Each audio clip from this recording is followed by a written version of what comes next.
Hola chicos, una vez que hemos estudiado el concepto de ecosistema, biotopo y biocenosis, nos vamos a centrar en la biocenosis, porque lo que ahora vamos a estudiar es que todos los seres vivos que forman esa comunidad o biocenosis van a desempeñar una función concreta en el ecosistema, ¿de acuerdo?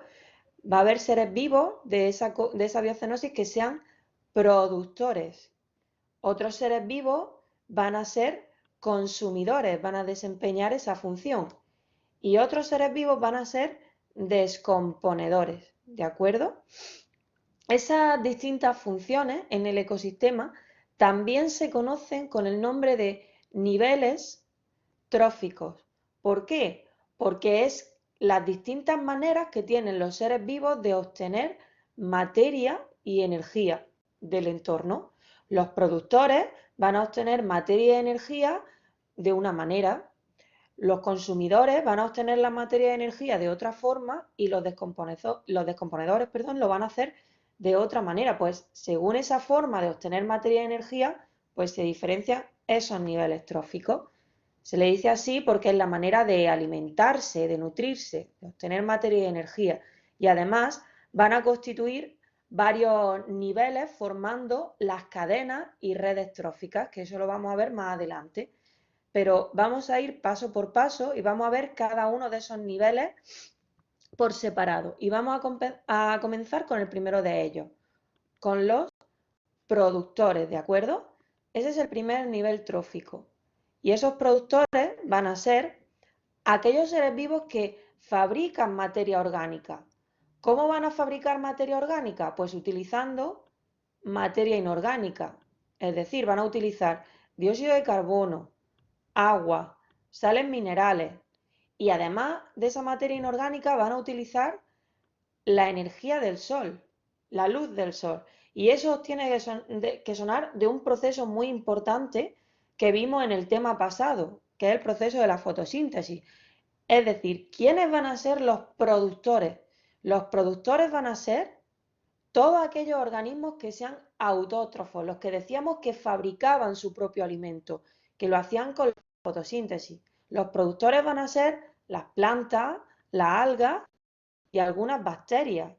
Y se les dice productores porque producen materia orgánica. Podéis quedaros con esa clave, ¿vale? Productores porque producen materia orgánica.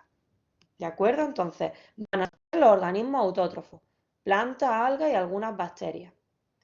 Vamos con el siguiente nivel trófico. Son los consumidores. Es decir, son ya seres vivos que no pueden fabricar materia orgánica, la tienen que tomar, esa materia orgánica ya tiene que estar elaborada. Se alimentan de materia orgánica ya fabricada. Por lo tanto, no pueden hacer la fotosíntesis. Si no pueden hacer la fotosíntesis, no pueden fabricar materia orgánica, no pueden fabricar su propio alimento, van a ser organismos heterótrofos, ¿de acuerdo? Organismos que se alimentan de otros seres vivos. Pues consumidores van a ser animales, y es que eso seguro que lo sabéis, pero quizás no recordéis a los protozoos, que esto lo vimos en la unidad 2, era del reino de los protostistas. Y luego también algunas bacterias también vimos que eran heterótrofas, ¿de acuerdo? Pues truco, igual que los productores eran los que producen materia orgánica, los consumidores van a ser los que consumen materia orgánica ya fabricada, ¿de acuerdo? Pues bien, dentro de este nivel de los consumidores vamos a encontrar también varios tipos, va a haber varios niveles. Van a estar en primer lugar los consumidores primarios. ¿Quiénes son los consumidores primarios? Pues son los herbívoros, son los que se van a alimentar de los productores. Los consumidores primarios se van a alimentar de plantas o de algas, depende del medio en el que vivan, ¿vale? Por lo tanto van a ser herbívoros. Consumidores primarios se alimentan de los productores. Luego tenemos el siguiente nivel de consumidores, los consumidores secundarios, ¿de acuerdo? Los consumidores secundarios, pues, se van a alimentar de los consumidores primarios, de los herbívoros. Si no queda claro, se alimentan de los consumidores primarios, de los que hemos visto antes. ¿Vale? Por ejemplo, un zorro se va a alimentar pues de un conejo que nos salía antes. Por lo tanto, estos animales, estos seres vivos, van a ser carnívoros porque se van a alimentar de otros animales. ¿Vale? Luego tenemos a los consumidores, por último, a los terciarios. Estos ya, el nivel más grande de consumidores, van a ser carnívoros también porque se van a alimentar, pues puede que se alimenten de los consumidores secundarios o puede que se alimenten de los consumidores primarios, ¿de acuerdo? Por lo tanto, como he dicho, se pueden alimentar de los consumidores primarios y secundarios. Por lo tanto, 3 niveles de consumidores. Consumidores primarios se alimentan de los productores, consumidores secundarios se alimentan de los consumidores primarios y los consumidores terciarios que se alimentan de los primarios y de los secundarios. Ya son los mayores depredadores, son grandes depredadores. Incluso puede haber más niveles de consumidores, puede haber consumidores cuaternarios, ¿vale? Eso depende de lo compleja que sea la cadena trófica o la red trófica. Ahora lo vamos a ver. Y ya por último, el siguiente nivel, el último tipo de función de los seres vivos son los descomponedores. Son fundamentales. Nunca os acordáis de ellos, pero estos seres vivos son fundamentales y más tarde veremos por qué. Mirad, los descomponedores, estos son los que se llama así porque descomponen la materia orgánica. Es decir, ¿en qué consiste descomponer la materia orgánica? Pues mirad, transforman los excrementos, los restos de seres vivos que ya han fallecido o la hojarasca, es decir, las hojas secas, las ramas secas, toda esa materia orgánica que cae al suelo, pues llegan estos seres vivos y la transforman otra vez en materia inorgánica, la transforman otra vez en dióxido de carbono, en sales minerales, en agua, y ahora otra vez esa materia inorgánica la pueden utilizar de nuevo los productores, ¿vale? Entonces los descomponedores son fundamentales. ¿Quiénes van a ser los descomponedores? Pues os tiene que sonar otra vez del tema 2, cuando vimos el reino de los hongos son heterótrofos y son descomponedores. Mirad, me acabo de dar cuenta de que en el PowerPoint hay un pequeño fallo y es que tendría que poner aquí que son organismos heterótrofos, no autótrofos. Esto es un fallo muy gordo, que no me he dado cuenta. ¿De acuerdo?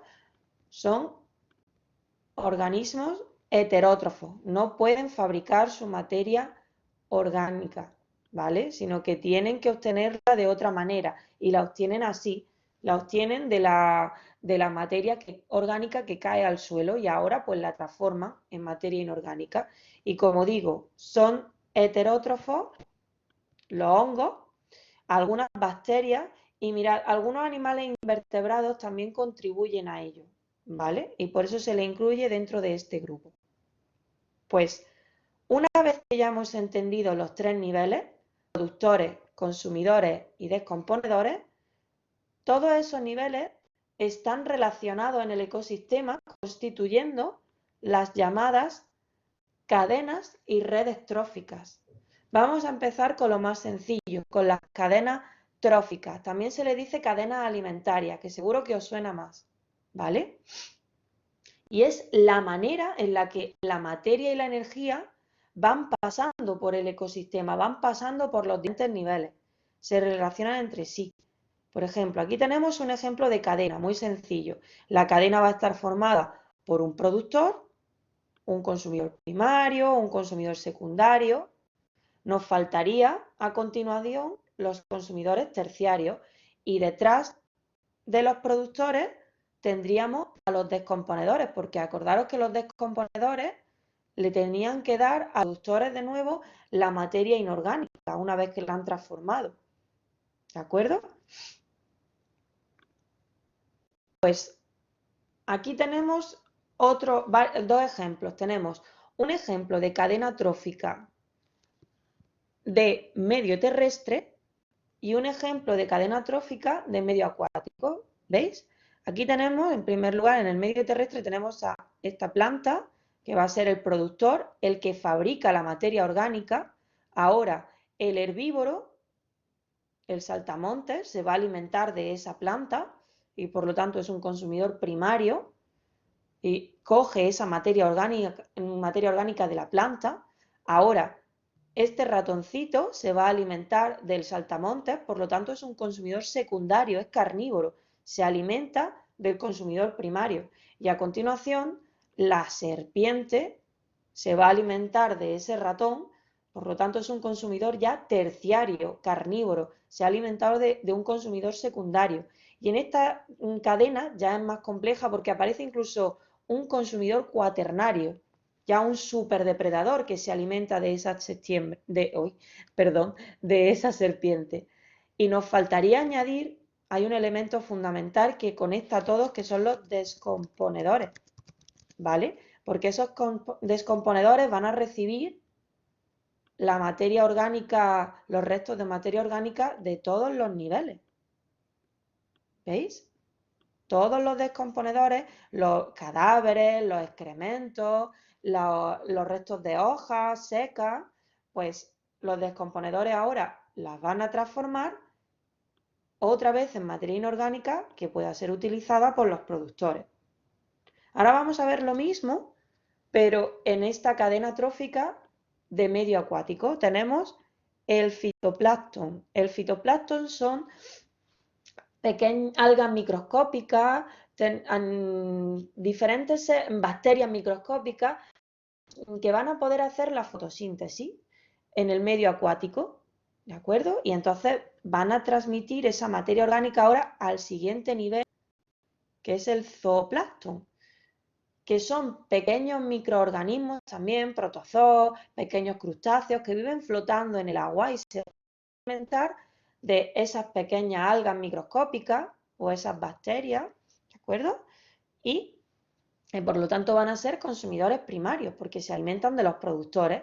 Ahora, esos pequeños crustáceos, esos protozoos van a ser el alimento de los consumidores secundarios de peces, como por ejemplo estos que tenemos aquí, pero ahora incluso peces más grandes se pueden alimentar de esos peces, ya son consumidores terciarios y ya un superdepredador del medio acuático como la orca se alimenta de peces más grandes. Y como digo, aquí también faltaría un nivel que son los descomponedores,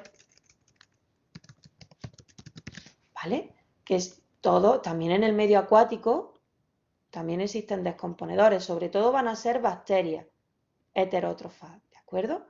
Que van a descomponer pues los restos de los seres vivos en el medio acuático y lo van a volver a transformar en materia inorgánica que pueda ser utilizada por el fitoplancton, ¿vale?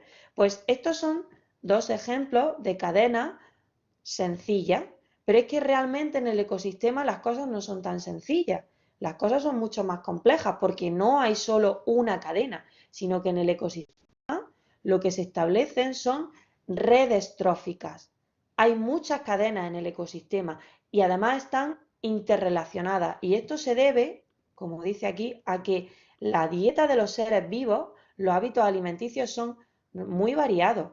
Un zorro no se va a alimentar solamente de una ardilla, sino que el zorro también se puede alimentar de un ratón, ¿vale? O de una musaraña. Ay, no, perdón, esto no es una musaraña, es una comadreja. Bueno, quiero decir que entonces las diferentes cadenas están relacionadas. Aquí podemos sacar varias cadenas. Por ejemplo, tenemos aquí el saltamontes que se está alimentando de los productores de aquí. El saltamontes se lo puede comer la ardilla, ¿vale? Y la ardilla se la puede comer el zorro. Otra cadena puede ser lo mismo, las plantas, el saltamontes, pero ahora puede ser el ratón y el halcón. ¿Veis? Diferentes cadenas entrelazadas formando toda esa red compleja. Pues aquí tenéis un ejemplo de una red en un ecosistema terrestre, en una pradera. Pero tenéis también aquí el ejemplo de una red trófica en un ecosistema acuático. Podemos observar diferentes cadenas. Por ejemplo, tenemos aquí las plantas acuáticas que se alimenta de ellas la garceta, pero luego la garceta también se puede alimentar de peces, es decir, se pueden establecer muchas cadenas dentro de una red. Es decir, diferencia entre cadena y red trófica. Una cadena es mucho más sencilla, está formada por todos los niveles tróficos, pero, como veis, están todos los niveles, pero una red son varias cadenas entrelazadas. ¿De acuerdo?